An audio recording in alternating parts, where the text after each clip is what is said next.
Alat na nagkakalunod.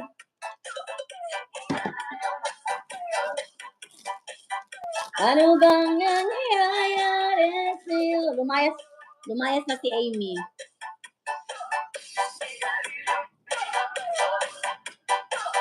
Alat na nagkakalunod.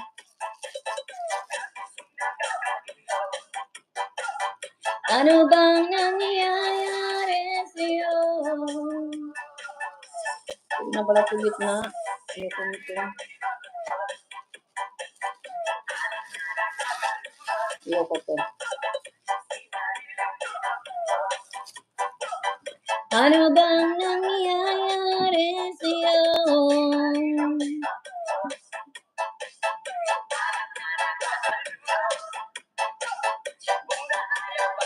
Akala mo lang LE, kita mo lang ako happy-happy lang ako, 'di ba?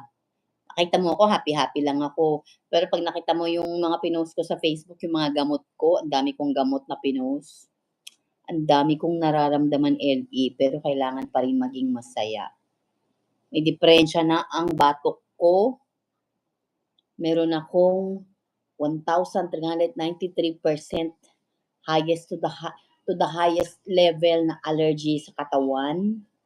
Hindi ko na alam kung paano pang huminga LE.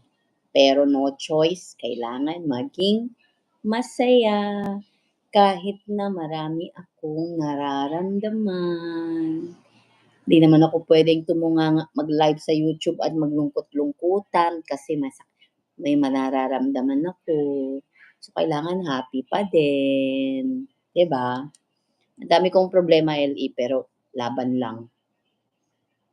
Laban lang tayo sa buhay kahit na maraming nararamdaman, ngiti-ngiti lang tayo. Ganun lang talaga ang life.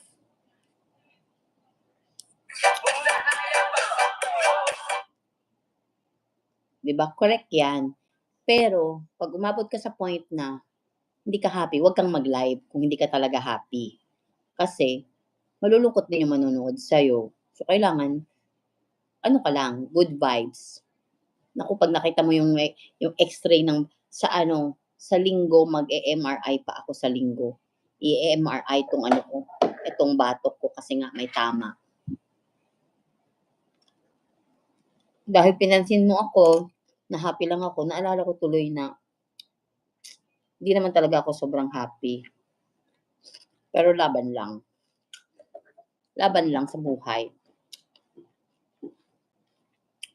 Hindi naman pwede tumigil sa trabaho. Pag tumigil sa trabaho, sino na magbabayad ng mga bills ko? Bayaran ko sa sasakyan, bayaran ko sa SSS, sa Pag-ibig, 4 na insurance namin ng anak ko. So, walang choice. Kailangan maging happy-happy lang. Laban lang kahit na maraming nararamdaman. Hi, Ems! Shout out! Happy moment lang tayo. Nangyayari sa'yo. Thank you, Ems. I shall visit you after this video.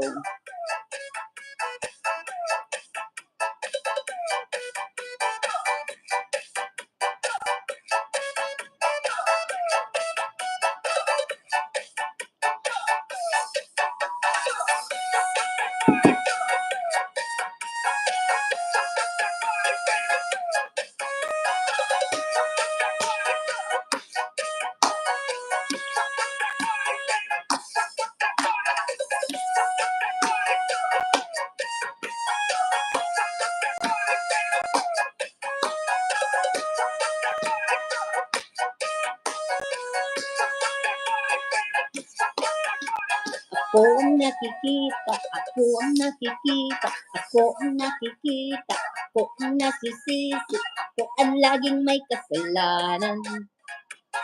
Gising sa umaga, sermon ng almusal, bago pumasok sa eskwela. Di ko alam ang gagawin. Ako'y sunod-sunuran, walang patinggan, nasasaktan ang damdamin, ako'y walang kasalanan. Sunod sa utos lamang. Oo, diretso na ba? Wala naman ako.